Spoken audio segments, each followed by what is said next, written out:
আজ নিয়ে এসেছি 2025 সালে যারা মাধ্যমিক পরীক্ষা দিচ্ছে তাদের জন্য ইতিহাসের একটা গুরুত্বপূর্ণ প্রশ্নপত্র, যে প্রশ্নপত্রটি কিন্তু তোমাদের জন্য মোস্ট ইম্পর্টেন্ট। কালকেই কিন্তু তোমাদের ইতিহাস পরীক্ষা আছে, তাই তোমরা একবার এই প্রশ্নপত্রটি মনোযোগ সহকারে দেখে তোমরা পরীক্ষার হলে যাও।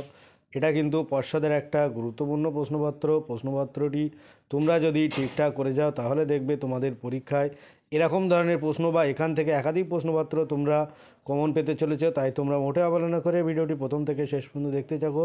আর আমার চ্যানেল নতুন হয়ে থাকলে অবশ্যই চ্যানেলটি সাবস্ক্রাইব করো। এখানে বিভাগ ক থেকে কী বলছে, একের দাগ সঠিক উত্তরটি বেছে নিয়ে লিখতে হবে। 20টি এমসিকিউ আছে, 20টিরই উত্তর করতে হবে। তোমরা দ্রুত উত্তরগুলো দেখে নাও আর এই প্রশ্নগুলো দ্রুত তোমরা প্র্যাকটিস করে যাও। একের দাগ কী বলছে, বঙ্কিমচন্দ্র বঙ্গদর্শন পত্রিকার সম্পাদনা করেছিলেন। উত্তর হবে খ 4 বছর। 2-এর দাগ কুচিপুড়ি যে রাজ্যের নৃত্যশৈলী, এটা হলো গ অন্ধ্রপ্রদেশ।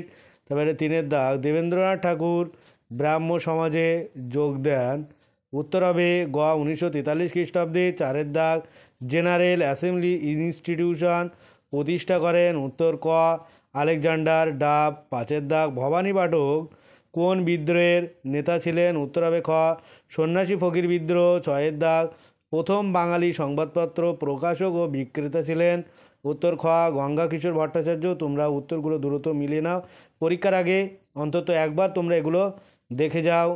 7-এর দাগ লাঙল পত্রিকার মুখপাত্র ছিল। উত্তর হবে এখানে গ বাংলা শ্রমিক কৃষক দলের। 8-এর দাগ রশিদ আলী দিবস পালিত হয়েছিল। উত্তর ঘ আজাদ হিন্দ ফৌজের সেনাদের মুক্তির দাবিতে। যারা আমার ভিডিওটি দেখছো অবশ্যই কৃতজ্ঞতা সহ চ্যানেলটি সাবস্ক্রাইব করে রেখো আর ভিডিওটি বেশি বেশি করে তোমার বন্ধুদের মধ্যে শেয়ার করে দাও। পরের প্রশ্ন 9-এর দাগ কোন বিদ্রোহের পর তিনকাঠিয়া প্রথা চালু হয়। উত্তর হলো খ নীল বিদ্রোহ। তারপরে 10-এর দাগ কোন সম্প্রদায়ের মানুষ তানা ভগত আন্দোলন শুরু করেছিলেন। উত্তর ক ওরাও। 11-এর দাগ হিন্দু মেলা প্রতিষ্ঠিত হয়েছিল। উত্তর গ 1867 খ্রিস্টাব্দে। 12-এর দাগ বর্তমান ভারত লিখেছিলেন। উত্তর গ স্বামী বিবেকানন্দ।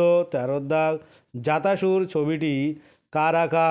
এখানে উত্তর হবে ঘ গগনেন্দ্রনাথ ঠাকুরের।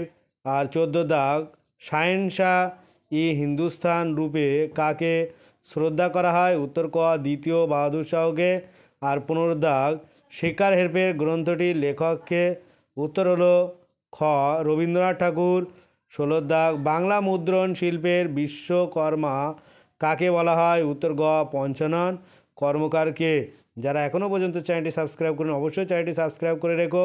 এটা কিন্তু একটা গুরুত্বপূর্ণ প্রশ্নপত্র আর এই প্রশ্নপত্রটি কিন্তু তোমাদের ফাইনাল পরীক্ষা আসতে চলেছে। এখান থেকে একাধিক প্রশ্নপত্র, তাই তোমরা মোটেও অবহেলা করে ভিডিওটি প্রথম থেকে শেষ পর্যন্ত দেখো আর বেশি বেশি করে তোমার বন্ধুদের সাথে শেয়ার করে দাও। এরকম ধরনের প্রশ্ন কিন্তু তোমাদের আসতে চলেছে আর এখান থেকে তোমাদের একাধিক প্রশ্নপত্র কিন্তু পরীক্ষা আসবে। তাই তোমরা পরীক্ষার আগে একবার চোখ বুলিয়ে যাও, তাহলে দেখবে তোমাদের অনেক উপকার পাচ্ছ তোমরা এখান থেকে তোমাদের 2 নম্বরের যে প্রশ্নগুলো সেখান থেকে একাধিক প্রশ্ন কমন পাবে। 4 নম্বর আর 8 নম্বর প্রশ্ন তো তোমরা 100% কমন পেয়ে যাবে।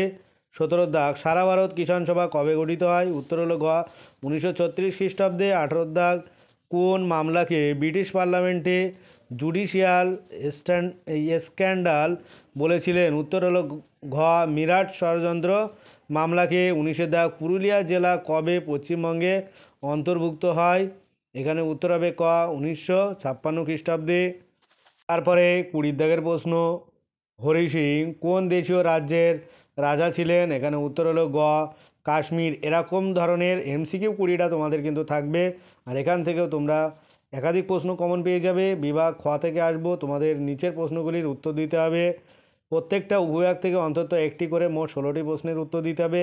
এর আগেও কিন্তু আমার ইতিহাসের সাজেশান দেওয়া আছে, তোমাদের গুরুত্বপূর্ণ ম্যাপ পয়েন্টিং দেওয়া আছে আমার চ্যানেলের প্লেলিস্টে গিয়ে তোমরা সম্পূর্ণ ভিডিওগুলো দেখে নাও। এখানে উপবিভাগ 2-1 থেকে কী বলছে একটি বাক্যে উত্তর দিতে হবে। এখানে 1-এর দাগ কী বলছে ভারতের বাণিজ্যিক শহর কোনটি। এখানে উত্তর হবে মুম্বাই। 2-এর দাগ বিদেশি ভাষায় অনুবাদ হওয়া প্রথম বাংলা নাটক কোনটি। এটা হলো নীলদর্পণ। 3-এর দাগ মানুষ গড়ার ধর্ম কে তুলে ধরেছিলেন। উত্তর স্বামী বিবেকানন্দ।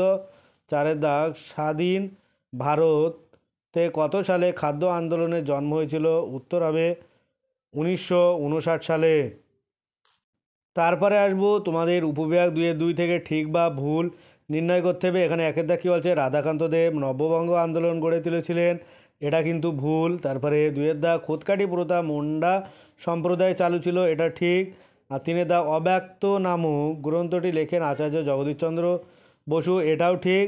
আর 4-এর দাগ গান্ধীজি ব্রাহ্মণদের হরিজন বলে উল্লেখ করেছিলেন, এটা কিন্তু মিথ্যা হবে। তোমরা প্রশ্নপত্রটি ভালো করে দেখে যেও, তোমাদের বন্ধুদের মধ্যে শেয়ার করো। এই প্রশ্নপত্রটি কিন্তু তোমাদের ফাইনাল পরীক্ষায় এখান থেকে একাধিক প্রশ্নপত্র আসতে চলেছে, তাই তোমরা মোটেও অবহেলা না করে ভিডিওটি প্রথম থেকে শেষ পর্যন্ত দেখো আর তোমার বন্ধুদের সাথে শেয়ার করো। অবশ্যই লাইক করো, কমেন্ট করে দিও। উপবিভাগ 2-3 থেকে এখানে কী বলছে, কয়স্তম্ভের সাথে ক্ষয়স্তম্ভ মেলাতে হবে।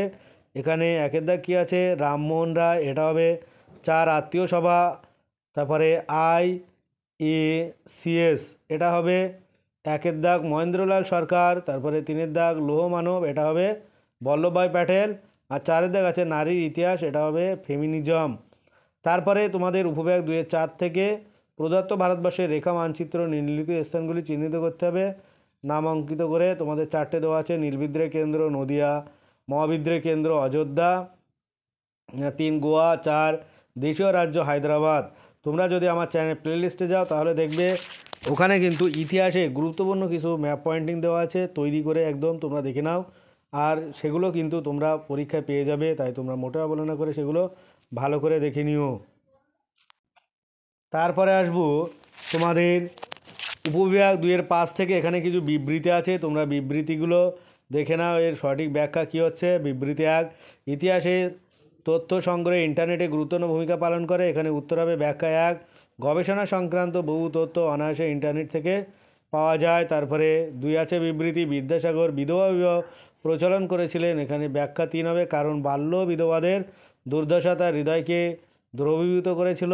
আর 3-এর দাগ বিবৃতি, ভারতের কমিউনিস্ট পার্টিকে দ্বিজ বলা হয়, এখানে উত্তর হবে ব্যাখ্যা 3, কারণ 2 বার এর প্রতিষ্ঠা হয় ভারতের বাইরে ও ভিতরে।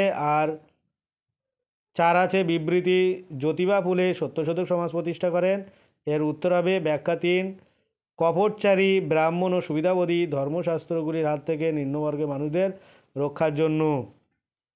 তারপরে বিভাগ গ থেকে এখানে 3-এর দাগ 2টি অথবা 3টে বাক্যে উত্তর দিতে হবে। তোমরা প্রশ্নগুলো ভালো করে রেডি করে নাও, দ্রুত এগুলো তৈরি করে রাখো। তারপরে 4-এর দাগ বিভাগ ঘ থেকে 7-8টি বাক্যে উত্তর দিতে হবে। এখানে 4 নম্বরে তোমাদের 6টি প্রশ্নের উত্তর করতে হবে, 4-6 24, কিন্তু প্রত্যেকটা উপবিভাগ থেকে অন্তত একটি করতে হবে, 4টে উপবিভাগ থাকবে। এখানে যে কটা প্রশ্ন দেওয়া আছে এখান থেকে এগুলোই কিন্তু তোমাদের কাছে মোস্ট ইম্পর্টেন্ট। আর বেশ কিছু প্রশ্ন আমি দিয়েছি সাজেশান, তোমরা আমার চ্যানেল প্লেলিস্টে গিয়ে দেখে নাও, আর এগুলো তোমরা দ্রুত রেডি করে নাও। তোমরা দেখতে পাচ্ছ এখানে যে প্রশ্নগুলো দেওয়া আছে। তারপরে এখানে 5 নম্বরের এই 5-এর দাগ বিভাগ উমা থেকে 15-16টি বাক্যে উত্তর দিতে হবে। 8 নম্বরের একটি 1-এর দাগ নীল বিদ্রোহ, এটা কিন্তু মোস্ট ইম্পর্টেন্ট। তারপরে প্রকৃতি মানুষ ও শিক্ষার সমন্বয় বিষয়ে রবীন্দ্রনাথ ঠাকুরের চিন্তা, এটাও কিন্তু ভীষণ ইম্পর্টেন্ট। আর এই দুটো থেকে আমি আশা করবো একটা তোমরা কমন পেয়ে যাবে। অবশ্যই তোমরা যারা ভিডিওগুলো দেখছো তাদেরকে অনেক ধন্যবাদ। প্রত্যেকটি পরীক্ষা ভালো হোক, সবাই ভালো থাকো, সুস্থ থাকো। আর ভিডিওটি শেষ পর্যন্ত দেখার জন্য সবাইকে অনেক অভিনন্দন।